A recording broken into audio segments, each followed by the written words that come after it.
بارش ہوتی ہے، آسمان سے ہوائیں اوپر سے چلتی ہیں، آسمان سے سورج کا نظام ہے، چاند کا نظام ہے، جہاں سورج کی روشنی کے ذریعے سے انسانوں کی غذا کا نظام چلتا ہے، وہ پورا اللہ کی طرف سے، اور زمین سے جتنی روئیدگی بالدگی کھیتیاں بندے باغات پھل پھلواریاں یہ سارے یہ اللہ کی طرف سے ہوتے ہیں۔ پھر موت اور حیات کا جتنا نظام ہے وہ بھی اللہ کی طرف سے ہے، لوگوں کا مرنا لوگوں کا پیدا ہونا یہ سب اللہ کے فضل و قدرت میں اور اللہ کی طرف سے ہے۔ لوگوں کو جو قوا حاصل ہیں قوتیں حاصل ہیں آنکھوں کی کانوں کی گویائی کے یہ بھی اللہ کی طرف سے ہے۔ اور اس کے علاوہ یہ فرمایا کہ تدبیر امور یعنی پوری کائنات میں جو کام ہو رہے ہیں اور پوری کائنات کا جو نظام چل رہا ہے وہ اللہ تبارک و تعالیٰ کی طرف سے ہے، اور ان تمام کاموں میں اللہ کے ساتھ کوئی شریک نہیں ہے۔ اور یہ فرمایا اللہ نے کہ اگر آپ مشرکین سے بھی پوچھیں گے تو اس میں مشرکین بھی یہی کہیں گے کہ یہ اللہ ہی کرتے ہیں،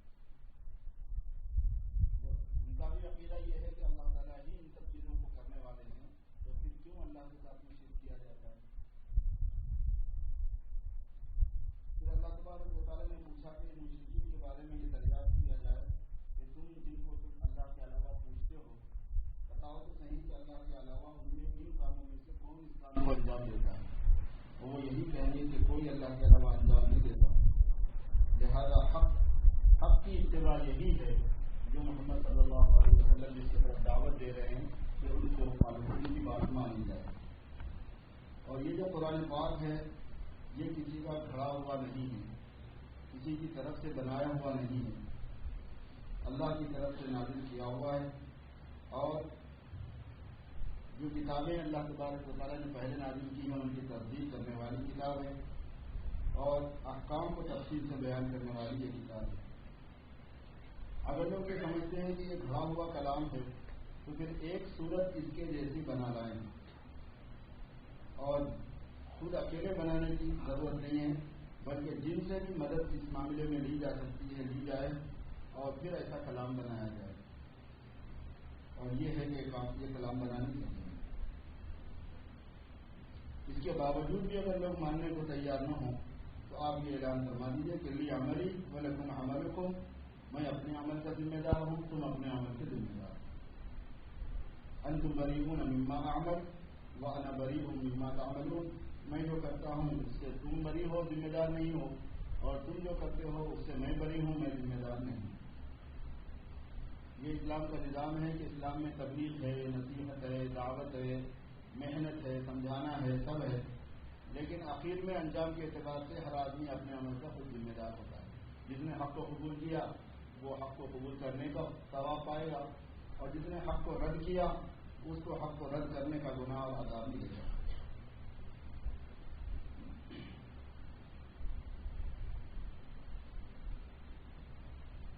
جو بندے اللہ تبارک و تعالیٰ کی بات مانتے ہیں اور ایمان لاتے ہیں اللہ پر، اللہ کی باتوں پر، رسول صلی اللہ علیہ وسلم کی باتوں پر، ان کو اللہ تبارک و تعالیٰ سے ایک نزدیکی کا سلسلہ شروع ہو جاتا ہے، اور اللہ تبارک و تعالیٰ کی ولایت ان کو ملتی ہے۔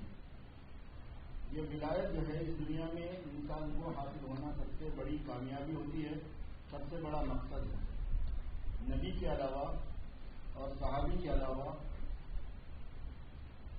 نبی کے لیے نبوت ہے اور صحابی کے لیے صحبت ہے، صحابی ہونا ہے۔ اس کے علاوہ قیامت تک آنے والے سارے انسانوں کو جو اصل چیز ہے جو ملنے کی ہے وہ ولایت ہے، تو اس کو اللہ کی ولایت ملے، اور جس کو اللہ تبارک و تعالیٰ کی ولایت مل جائے اللہ نے فرمایا کہ وہ خوف اور حزن، رنج اور غم اور اندیشے سے ہمیشہ ہمیشہ کے لیے محفوظ ہو جاتا ہے، نہ دنیا میں نہ قبر میں نہ حشر میں نہ اس کے بعد ابد الآباد کے لیے کبھی۔ فرمایا کہ الا ان اولیاء اللہ لا خوف علیہم ولا هم يحزنون، سن لو کہ اللہ کے جو اولیاء ہوتے ہیں نہ ان کو خوف ہے نہ ان کو حزن اور رنج ہے۔ یہ کون لوگ ہوتے ہیں؟ یہ لوگ وہ ہوتے ہیں جو ایمان والے ہیں اور تقوی اختیار کرنے والے ہیں۔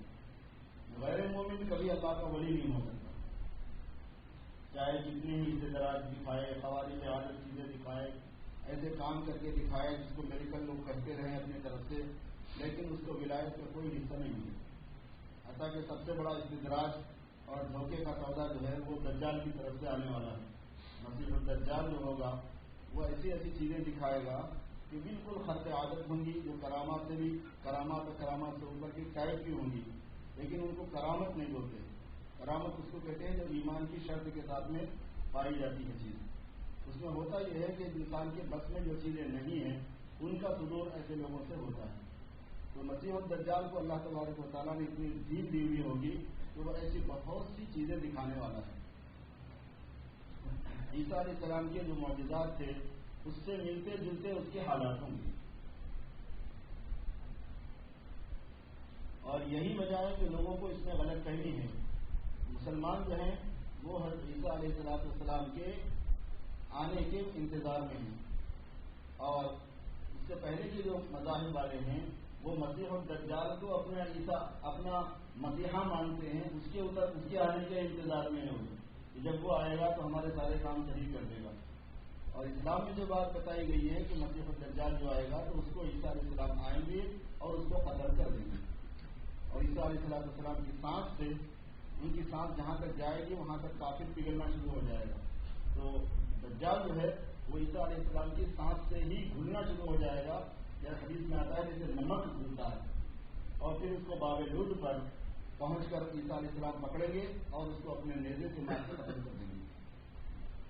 تو وہ بھی ایسی ایسی چیزیں دکھائے گا، زمین سے کہے گا کہ تو اپنا نسبت نکال دے، خزانہ نکال دے تو وہ خزانہ نکال دے، آسمان سے کہے گا بادلوں سے کہ تم برس جاؤ تو وہ برس پڑے گی، زمین کے خزانوں کو کہے گا کہ میرے ساتھ چلو تو وہ چلتے رہیں گے، نہروں کو کہے گا کہ میرے ساتھ جدھر جا رہا ہوں ادھر تم بھی بہتر آ جانا تو بہتر آ جائیں گے، انسانوں کو قتل کر دے گا پھر ان کو جوڑ دے گا، حتیٰ کہ ایک مسلمان کو جو اس کا انکار کرنے والا ہوگا بلائے گا اور اس کے بعد میں کہے گا کہ تم مجھے اپنا رب مان لے، وہ کہے گا کہ میں تو نہیں مانتا، مجھے تو یہی بات بتائی گئی ہے کہ تو مسیح الدجال ہے، تو دھوکے باز ہے اور تو کافر ہے، رب تو میرا اللہ ہے۔ تو وہ کہے گا کہ میں تجھے قتل کر دوں گا، اور اس ایمان والے کو دو ٹکڑے کر دے گا اور دونوں پارٹ کے بیچ میں، اس کے دونوں حصوں کے بیچ میں چلے گا، ادھر سے ادھر ادھر سے ادھر۔ اور یہ ایسا نہیں ہوگا کہ لوگوں کے لیے کوئی شعبدہ ہوگا، ایک ہوتا ہے نا کہ مسکریزم ہوتا ہے، شعبدہ ہوتا ہے کہ ہو نہیں رہا ہوتا لیکن نظر آ رہا ہوتا ویسا، لیکن وہ تو کرے گا ہی ویسا۔ اس کے بعد پھر دونوں حصوں کو جڑا دے گا اور پھر اس کو زندہ کرے گا، اس کے بعد کہے گا ایمان والے سے کہ اب تم اس پر ایمان لیا اور مجھے اپنا خدا مان لے، تو وہ ایمان والا کہے گا اب مجھے اور زیادہ یقین ہو گیا کہ تو مسیح الدجال ہے، اس لیے کہ اس واقعے کی خبر جناب رسول اللہ صلی اللہ علیہ وسلم نے ہمیں پہلے دے دی۔ اس کے بعد پھر ان کو مارنا چاہے گا، پکڑ کے نہیں مار سکے گا، اللہ تعالیٰ اس کو اس کی دوبارہ اس بات کی طاقت اس کو نہیں دیں گے۔ اس میں مختلف اقوال ہیں کہ یہ کون بزرگ ہوں گے جن کے ساتھ میں یہ واقعہ ہوگا، مختلف لوگ ہیں، یعنی مختلف اقوال مفسرین کے ہیں۔ اس میں سے ایک اور حضرت امام مہدی کے بارے میں بھی ہے کہ خود امام مہدی کے ساتھ یہ واقعہ ہوگا، واللہ اعلم بحقیقت۔ فرض یہ ہے کہ ایک تو ایمان ہونا ضروری ہے، اللہ کے ولی ہونے کے لیے ایمان شرط ہے، اور دوسری بات یہ ہے کہ تقویٰ ہونا ضروری ہے، اللہ سے ڈرنے والا ہونا اور اللہ کے حکموں کو پورا کرنے والا ہونا۔ غیر متقی جو ہوتا ہے وہ ولی نہیں ہوتا، غیر متقی جو اللہ تعالیٰ کے حکموں کو چھوڑنے والا ہے، نماز بھی نہیں پڑھ رہے، روزہ بھی نہیں رکھ رہے، حلال حرام کی تمیز بھی نہیں ہے، پردے کا بھی اہتمام نہیں ہے، اور کسی چیز کے اندر بھنگ بھی پی رہے ہیں، چرس بھی پی رہے ہیں، گڑمبا لگا رہے ہیں، اور اس کے بعد میں یہ کہ بہت بڑے پہنچے ہوئے بزرگ بنے ہوئے ہیں، تو یہ نہیں ہوتا، ایسا نہیں ہے۔ جو آدمی مجنون ہو، مجذوب ہو، جو مرفوع القلم ہو گیا، اس کی عقل ٹھکانے نہیں ہے، اس کے لیے تو علماء نے فرمایا ہے کہ وہ معذور ہے، اس کو کچھ بولو نہیں۔ ہو سکتا ہے کہ اللہ تبارک و تعالیٰ کے واردات غیبی میں سے کسی والد غیبی کی وجہ سے اس کی عقل اڑ گئی ہو، کیونکہ جب انوارات اللہ تعالیٰ کی طرف سے اور خطیرت القدس کی طرف سے بعض مرتبہ ایسی تجلیات آتی ہیں اللہ تعالیٰ کی طرف سوچنے سے، اللہ کو یاد کرنے سے، اللہ کی طرف دھیان لگانے سے، کہ بعض مرتبہ ایسا ہو جاتا ہے جیسے ایک دم جو ہے نا فیوز اڑ جاتا ہے، تیز بجلی کی تیز کرنٹ آنے کی وجہ سے، ایسے واقعات بعض لوگوں کے ساتھ ہوتے ہیں اور ہوئے ہیں، وہ مجازی کی قسم میں داخل ہو جاتے ہیں، تو وہ مرفوع قلم ہو جاتے ہیں. اب ان کی اپنے ٹھکانے نہیں رہتی. جب وہ مرفوع قلم ہو جاتے ہیں تو ان کی بے اکرامی تو نہیں ہونا چاہیے، لیکن ان کو معیار نہیں بنایا جاتا، کیونکہ عقل ہی نہیں ہے ان کے پاس، تو معیار کس چیز سے بنائیں گے ان کو. اس لیے ولایت کے لیے دو چیزیں شرط ہیں. ایک شرط یہ ہے کہ ایمان ہو، اور دوسری شرط یہ ہے کہ اس کے ساتھ دینداری ہو، یعنی شریعت کی پابندی اس کے پاس میں ہو، تو پھر وہ ولی ہوگا. اب اس کے بے شمار مراتب ہیں، بے شمار مدارج ہیں. ایمان والا، ہر ایمان والا جو ہے جیسے ایمان کے دائرے میں آتا ہے تو اس کو ایک قسم کی ولایت حاصل ہو جاتی ہے. ہر ایمان والا ولی ہے، چاہے کتنا ہی وہ گنہگار ہے. اللہ سے اس کا کنیکشن بن چکا ہے لا الہ الا اللہ کی گواہی دینے کی وجہ سے، اور محمد رسول اللہ کی صلی اللہ علیہ وسلم گواہی دینے کی وجہ سے ایک ولایت اس کو حاصل ہو گئی. اور یہ کیسے معلوم ہوا؟ یہ قرآن پاک میں تیسرے پارے نہیں ہے، اللہ ولی الذین آمنوا، اللہ ایمان والوں کا ولی ہے. اور اللہ جب اب ولی ہو گیا تو ایمان والے اللہ کے ولی ہو گئے. کیونکہ یہ ولایت ایسی چیز ہے کہ دونوں طرف سے ہوتی ہے. ایسا نہیں ہوتا کہ دوستی ایک ہی طرف سے ہوتی ہے، وہ دونوں طرف سے ہوتی ہے.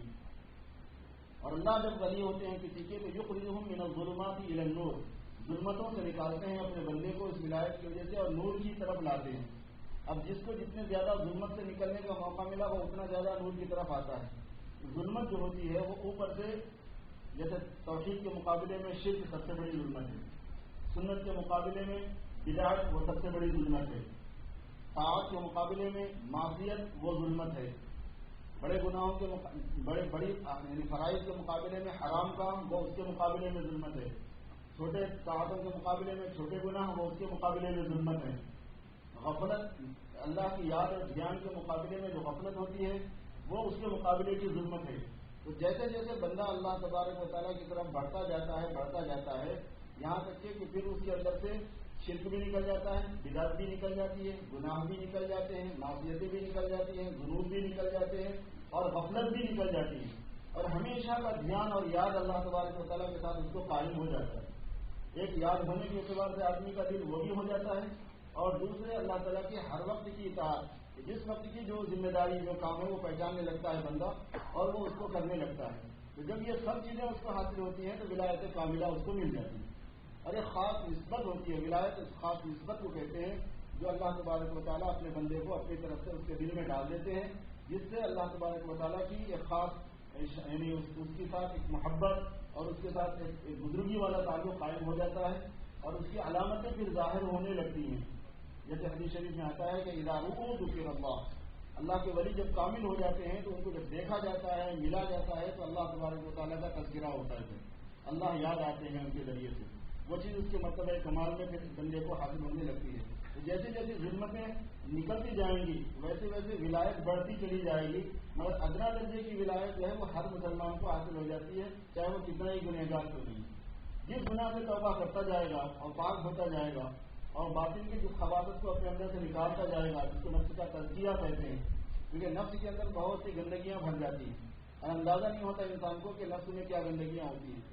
اللہ تعالیٰ نے انسان کی پاکی کا جو نظام بنایا ہے، ایک تو عبادات ہیں، نماز، روزہ، زکوٰۃ، حج وغیرہ، اور دوسرے انسان کے اندرون کی پاکی کا جو نظام ہے وہ نفس کی جو گندی صفات ہیں ان کو نکالنے کا ہے. اندر سے جو ہے تکبر نکل جائے، اندر سے عجب اور خودپسندی نکل جائے، حب دنیا نکل جائے، حب جاہ بڑے بننے کا شوق نکل جائے، حب مال نکل جائے، ریاکاری نکل جائے، بے صبری اور بے شکری نکل جائے، بزدلی اور بخالت نکل جائے. بخل نہیں رہتا ایسے آدمی میں، بزدلی نہیں رہتی ایسے آدمی میں، خود غرضی نہیں رہتی ایسے آدمی میں، بلکہ مربت آ جاتی ہے اس کے اندر. تو اس میں توحید آ جاتی ہے، اس کے اندر توکل آ جاتا ہے، اس میں اخلاص آ جاتا ہے، اس میں تواضع آ جاتی ہے. ایسے آدمی کے اندر صبر اور شکر آ جاتا ہے، تفویض اور تسلیم آ جاتی ہے. نفس کا تزکیہ ہونے کا مطلب یہ ہوتا ہے کہ جو گندی صفات انسانوں میں پیدا ہوتے رہتے ہیں یا پہلے سے رہتے ہیں یا پیدا ہوتے رہتے ہیں مختلف حالات کی وجہ سے، ان تمام کا ازالہ کرتا ہے بندہ اللہ تبارک و تعالیٰ کو یاد کر کے اور اللہ تعالیٰ کی طرف اپنا دھیان لگا کے، مجاہدہ کر کے، صبر کر کے. ابھی ہم لوگ ایک بزرگ کی کتاب پڑھ رہے تھے مغرب سے پہلے، اس میں انہوں نے ایک بات یہ فرمائی کہ اسوأ المعاصی، گناہوں میں سب سے بدترین جو معصیت ہے وہ حدیث نفس ہے، اپنے سے بات کرنے کی عادت. کیونکہ ہر آدمی جو ہے وہ اندر الجھا ہوا رہتا ہمیشہ، بات چیت چلتی رہتی ہے اس کی، کچھ نہ کچھ سوچتا رہتا ہے، خیال میں بات کرتا رہتا ہے، اپنے جی سے باتیں کرتا رہتا ہے، اپنے دل میں سوچتا رہتا ہے. اس پورے ٹائم میں اللہ کی طرف دھیان نہیں رہتا، اور یہ چیز غفلت کا سبب ہو جاتی ہے. اور جب یہ چیز غفلت کا سبب ہوتی ہے تو جیسے ہی غفلت ہوئی تو شیطان کا حملہ شروع ہو جاتا ہے، کیونکہ ذاکر پر شیطان کا حملہ نہیں ہوتا، غافل پر ہوتا ہے. اور جیسے شیطان اور نفس حملے کرنا شروع کرتا ہے تو پھر وہ کس راستے سے کرتا ہے اندازہ نہیں ہوتا اور آدمی اس کا شکار ہو جاتا ہے. تو یہ اولیاء اللہ مختلف قسم کے مجاہدے اور ریاضتیں اور اذکار اور اشغال اور اوراد مراقبات وغیرہ جو کراتے ہیں وہ اسی لیے کراتے ہیں کہ آدمی کے اندر سے حدیث نفس چلا جائے، خود سے بات کرنے کی عادت ختم ہو جائے کہ ہر وقت اللہ تبارک و تعالیٰ کا دھیان، اللہ کی یاد، اللہ کا ذکر، استغفار، درود شریف، قرآن پاک کی تلاوت اور نیک عمل، اللہ کی یاد، بس یہ لگا رہے آدمی کے اندرون میں. تو پھر وہ راستہ بند ہو جاتا ہے شیطان کو اندر آنے کا، اس سے تزکیہ نفس حاصل ہوتا ہے. اور جب جیسے تزکیہ نفس حاصل ہوتا ہے تو دل کی جو صفات ہیں وہ بننا شروع ہو جاتی ہیں. جو اچھے ایمان والی صفات ہیں وہ دل کی صفات کہلاتی ہیں، وہ فضائل کہلاتے ہیں، وہ آنے لگتے ہیں آدمی کے دل کے اندر. تو اس سے آدمی کا دل اللہ تبارک و تعالیٰ کی تجلیات، انوارات اور فرشتوں کے ساتھ میں مناسبت اور عالم برزخ سے عالم مثال سے اوپر عالم ارواح اور عالم ملائک اور عالم ملائک سے بھی اوپر کچھ اور امور ہیں اللہ تبارک و تعالیٰ کی جو تجلیات اور شیون ہیں ان کے اندر بندے کا داخلہ شروع ہو جاتا ہے. اور وہ چیزیں، وہ اثرات بندہ اس کا ذہن، اس کا دل، اس کی روح جو ہے وہ لینے لگتی ہے. اور بے شمار اندر قوتیں اللہ نے رکھی ہوئی ہیں انسان کے، جس کو انسانوں کو اندازہ نہیں ہے. اس کے اندر بہت کیپیسٹی ہے، بہت استعداد ہے. بہت سی قوتیں ایسی ہیں کہ جن کو صرف صوفیاء نے دریافت کیا ہے، نہ تو سائنسدانوں نے دریافت کیا، نہ حکیموں نے دریافت کیا، نہ ڈاکٹروں نے دریافت کیا. وہ ہیں ہی روحانی رینج کی قوتیں، ان کی دریافت کا تعلق بھی انہی سے ہے.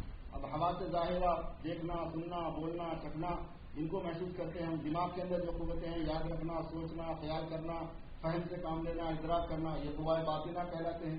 یہاں تک جاتی ہے انسان کی صلاحیت کہ آدمی میں یہ قوتیں ہیں. اس کے علاوہ روحانیت کی اور انسانیت کی رینج کی کچھ قوتیں ہیں جس کو سر کہتے ہیں، خفی کہتے ہیں، اخفا کہتے ہیں، قلب کہتے ہیں، روح کہتے ہیں. یہ جو قوہ ہیں ان کو لطائف سے تعبیر کرتے ہیں صوفیاء. انہوں نے اپنے تجربے سے اس بات کو بیان فرمایا ہے کہ جب اللہ تبارک و تعالیٰ کی طرف دھیان اور ذکر و فکر بڑھتا ہے اور مجاہدے بندہ کرتا رہتا ہے، نزدیک ہوتا رہتا ہے، تو اللہ تبارک و تعالیٰ کی طرف رخ بندے کا بڑھتا چلا جاتا ہے. اور یہ ولایت کا دروازہ کبھی بھی بند نہیں ہوا، قیامت تک بند نہیں ہوگا. اور ولایت کے کسی بھی مرتبے کا دروازہ بند نہیں ہوا. نبوت کا دروازہ بند ہے، ولایت کا دروازہ بند نہیں. اور ولایت میں جتنے لیول ہیں، جتنے درجے مرتبے ہیں، اس میں سے کسی بھی مرتبے کا دروازہ بند نہیں ہے. اور ہر انسان کے لیے وہ کھلا ہوا ہوتا ہے. جو جتنا مجاہدہ اور محنت اس معاملے میں کرتا ہے اللہ تبارک و تعالیٰ اس کو اتنا نوازتے ہیں. اور حدیث شریف میں آتا ہے کہ حتیٰ کہ ایک وقت ایسا آ جاتا ہے کہ بندہ مجھ سے دوستی کرتے کرتے، میری طرف مائل ہوتے ہوتے، میری طرف متوجہ ہوتے ہوتے یہاں تک پہنچ جاتا ہے کہ میں اس کو اپنا محبوب بنا لیتا ہوں. لا یزال عبدی یتقرب الی بالنوافل حتی احببتہ. میرا بندہ مجھ سے قریب ہوتا رہتا ہے یہاں تک کہ میں اس کو محبوب بنا لیتا ہوں. فإذا احببتہ فكنت سمعہ الذی یسمع بہ. جب اس کو اپنا محبوب بنا لیتا ہوں تو اس کا کان ہو جاتا ہوں جس سے وہ سنتا ہے، اس کی آنکھ ہو جاتا ہوں جس سے وہ دیکھتا ہے، اس کی زبان ہو جاتا ہوں جس سے وہ بولتا ہے، اس کے ہاتھ ہو جاتا ہوں جس سے وہ پکڑتا ہے، اس کے پیر بن جاتا ہوں جس سے وہ چلتا ہے. یعنی اس کا ہر کام میرے میں فنا ہو کر ہوتا ہے اور میرے منشے اور میرے ارادے سے ہوتا ہے. مطلب اس کا یہ علماء نے بتایا کہ اس کا کام اللہ کی طرف ہی منسوب ہوتا ہے. حتیٰ کہ حضور پاک صلی اللہ علیہ وسلم نے جب بیعت لیا صحابہ سے تو قرآن پاک میں اللہ نے فرمایا کہ جو لوگ آپ کے ہاتھ پہ بیعت کر رہے ہیں، آپ کے ہاتھ پہ نہیں کر رہے ہیں، اللہ کے ہاتھ پہ کر رہے ہیں. اور یہ فرمایا کہ جن لوگوں کا ہاتھ نبی کے ہاتھ پر ہے ان کے اوپر اللہ کا ہاتھ ہے. ید اللہ فوق ایدیہم، اللہ کا ہاتھ ان کے اوپر ہے. جب حضور پاک صلی اللہ علیہ وسلم نے مشرکین کی طرف کنکر پھینکے تھے، مٹی پھینکی تھی غزوہ بدر کے موقع پر، تو اللہ نے فرمایا کہ وما رمیت اذ رمیت ولکن اللہ رمی. جب آپ نے پھینکا تھا تو آپ نے نہیں پھینکا، وہ ہم نے ہی پھینکا تھا. پھر اللہ نے صحابہ کرام کو اتنی بڑی ولایت دی اور حضور پاک صلی اللہ علیہ وسلم کے فیض صحبت سے صحابہ بھی تھے، اولیاء بھی تھے یقیناً، کیونکہ صحابی ولی یقیناً ہوتا ہے، لازم ملزوم ہے. وہ اتنی بڑی ولایت تھی کہ اللہ نے فرمایا کہ جن کو تم نے قتل کیا وہ تم نے نہیں کیا، وہ میں نے ہی قتل کیا. وما قتلتموہم اذ قتلتموہم ولکن اللہ قتلہم. تم نے جن کو مارا ہے تم نے نہیں مارا، وہ میں نہیں مارا، تمہارا کام میری طرف منسوب ہے۔ پھر اللہ تبارک و تعالیٰ ایسے لوگوں کا ایک بڑا مقام بناتے ہیں، ان کو بڑی عزت دیتے ہیں، اور یہ فرمایا اللہ تعالیٰ نے کہ جو ان کے ساتھ میں اچھا سلوک کرے گا وہ میرے ساتھ اچھا سلوک میں شمار، اور جو ان کے ساتھ میں برا سلوک کرے گا وہ میرے ساتھ بد سلوکی میں شمار۔ اور یہ فرمایا کہ من عادی لی ولیا فقد آذنتہ بالحرب۔ پھر اس کا مقام اللہ کے نزدیک اتنا بڑا ہو جاتا ہے، فرشتوں میں وہ اتنا معزز ہوتا ہے کہ جو اس سے دشمنی کرتا ہے یا اس کو تکلیف پہنچاتا ہے تو اللہ کی طرف سے جنگ کا اعلان اس کے ساتھ میں ہوتا ہے، حالات اس پر شروع ہو جاتے ہیں، دنیا میں اس کے ساتھ پکڑ ہو جاتی ہے اور آخرت میں بھی اس کے ساتھ بہت سخت پکڑ ہو جاتی ہے۔ یہ اللہ تبارک و تعالیٰ نے ہر ایمان والے کے لیے چانپ رکھا ہے۔ دنیا میں ہمارے آنے کا جو مقصد ہے، زندہ رہنے کا جو مقصد ہے، مرنے تک جو ایفرٹ ہم کو کرنی ہے، جو مجاہدہ کرنا ہے، وہ یہ ہے کہ عبادتوں کے ذریعے سے، اطاعتوں کے ذریعے سے، اللہ کی بندگی کے ذریعے سے، حضور صلی اللہ علیہ وسلم کی سنتوں کی اتباع کے ذریعے سے، پھر اللہ تبارک و تعالیٰ کو یاد کر کے، اور پھر جو حالات انسانوں پر آتے ہیں ان حالات میں اپنے آپ کو جما کر کہ اگر نعمتوں والے حالات ہیں تو اس میں شکر گزاری کی زندگی ہو، سرکشی نہ ہو، بڑاپن نہ ہو، معتبری نہ ہو، بغاوت نہ آ جائے طبیعت کے اندر، کیونکہ مال کا ایک خمار ہوتا ہے۔ حالات جب اچھے ہو جاتے ہیں تو آدمی ایک نشے میں ہوتا ہے، وہ صحیح طریقے سے بات بھی کرنے کے موقف میں نہیں ہوتا ہے، وہ لوگوں کو حقیر سمجھتا ہے، اور پھر ہر قسم کی بدماشی، بدتمیزی، بےہودگی، یہ سارا کا سارا اس کا وسیلہ بن جاتا ہے۔ تو وہ نعمتوں والے حالات میں جمع نہیں، لیکن ایمان والا نعمتوں والے حالات میں بھی ویسے عاجز، مسکین اور متواضع بن کے رہتا ہے، اور فرما برداری میں اللہ تعالیٰ کی بندگی میں سرے منہ انحراف نہیں کرتا۔ اور جب سخت حالات اس کے اوپر آتے ہیں، تکلیف کے حالات اس پر آتے ہیں، تو ان تکلیف والے حالات کے اندر بھی پوری طرح جمتا ہے۔ اللہ تبارک و تعالیٰ کی مرضی ہے، اللہ کی تقدیر ہے، اللہ کی حکمت ہے، اللہ کے ہر کام میں یہ حالات کیوں آ رہے ہیں پوری دنیا کے انسانوں پر، اور خاص طور پر پوری دنیا کے مسلمانوں پر، اللہ پاک اس بات کو جانتے ہیں۔ بندے کا کام کیا ہے؟ بندگی کرنا ہے، کچھ نہیں کر سکتا بندہ جب اللہ تعالیٰ کی طرف سے کوئی آسمانی سلطانی آ جائے، کوئی مصیبت سماوی آ جائے، مصیبت ارضی آ جائے، جان پر آفت آ جائے، مال پر آفت آ جائے، عزت پر آفت آ جائے، اور کاروبار پر آفت آ جائے، بیوی بچوں پر آفت آ جائے، کسی بھی چیز پر، اس میں بھی ایک بندگی کے کچھ حقوق ہوتے ہیں، ذمہ داری ہوتی ہے۔ علماء نے فرمایا ہے کہ فرض کرو کسی کے گھر میں خدا نخواستہ انتقال ہو گیا، اس نے اس صدمے کے اندر نماز نہیں پڑھی، صدمے میں کون نماز پڑھتا، نماز کو کون جاتا ہے، ویسے بیٹھے ہوئے روتے ہوئے پڑھاتے ہوئے، اس نے مصیبت میں اپنے آپ کو فیل کر دیا۔ مصیبت تو ٹلے گی نہیں، وہ تو آ گئی، نماز کو چھوڑنے کی وجہ سے کیا ہو گیا کہ جو اصل تیری ذمہ داری تھی تو نے اس کو نبھایا نہیں۔ اب وہاں جو ہوگا کہ سزا الگ ہوگی، کہ مصیبت تو ہمارا اختیار ہے، ہم نے تم کو، ہم چاہیں تو مصیبت دیں، چاہیں تو نعمت دیں، لیکن تمہارا کام تو بندگی کرنے کا تھا۔ تو ان تمام حالات میں جب بندہ جمع ہوا رہتا ہے تو پھر اللہ تبارک و تعالیٰ اس کو اپنی ولایت عطا فرماتے ہیں۔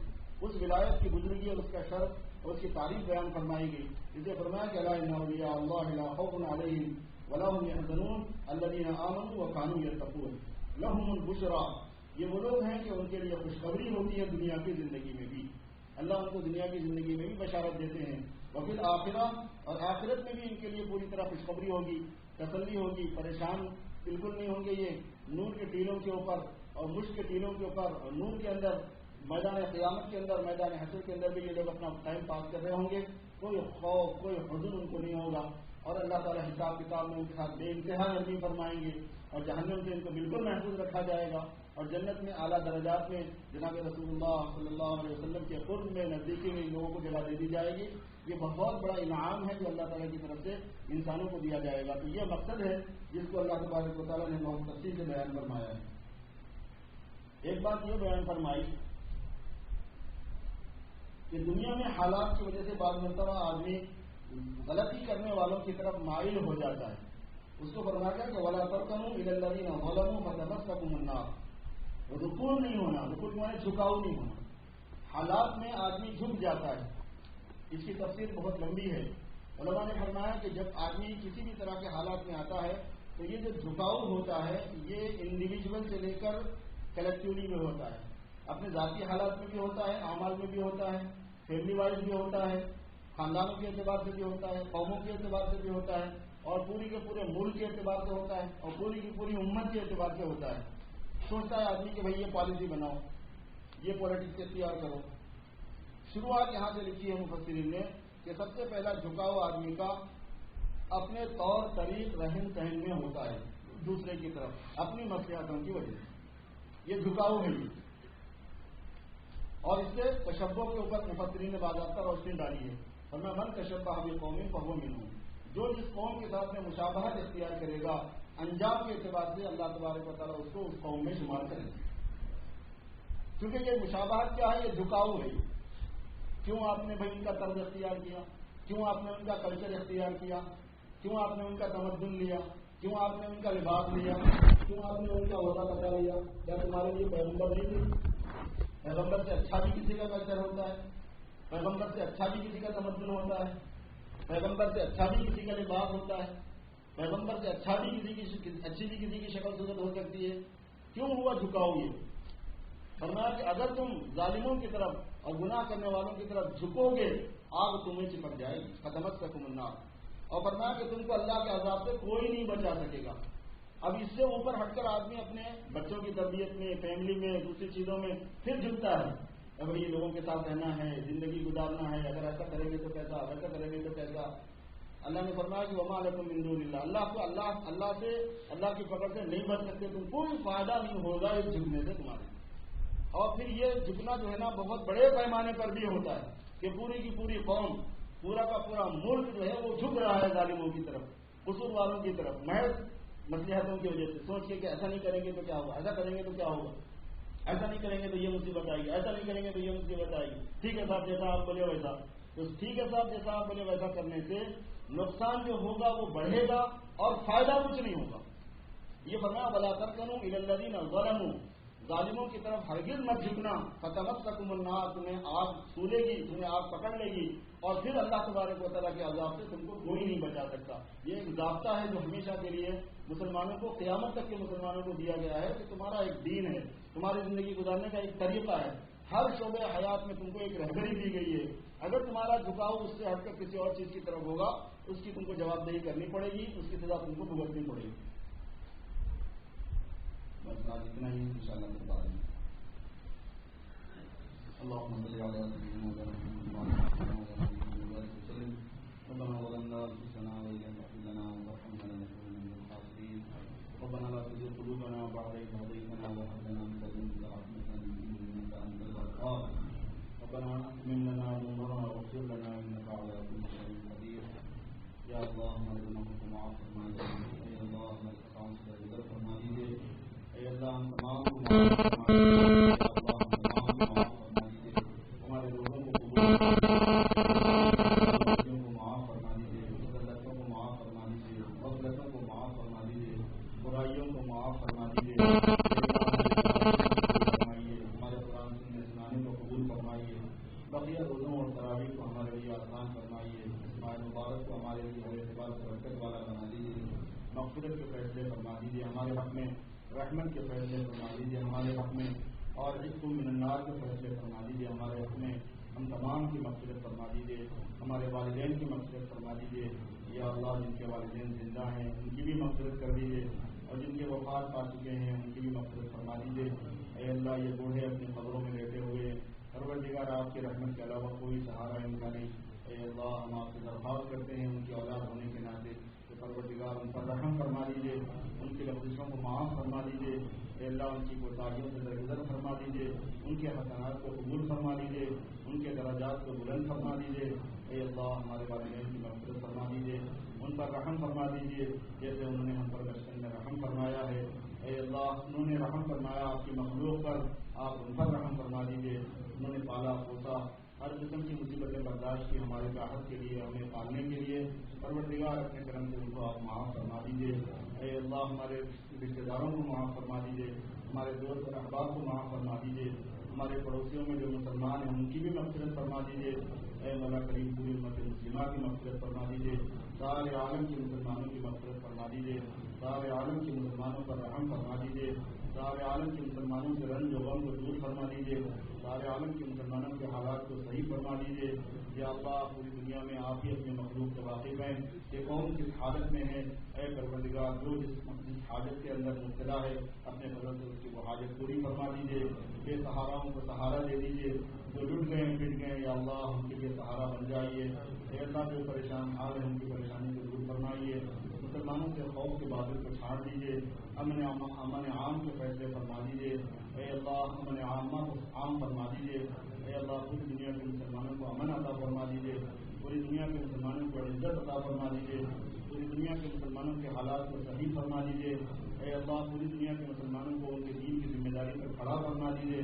پوری دنیا کے مسلمانوں سے دین کی محنت کے بارے میں جو کوتاہی ہوئی اس کو معاف فرما دیجیے. پوری دنیا کے مسلمانوں میں دین کی محنت کرنے کا جذبہ پیدا فرما دیجیے. اور بالخصوص ہم میں اے اللہ آپ کے مبارک دین کی خدمت کا اور اسلام کے پھیلانے کا جذبہ پیدا فرما دیجیے. اے اللہ برادران ملک کو ہدایت عطا فرما دیجیے.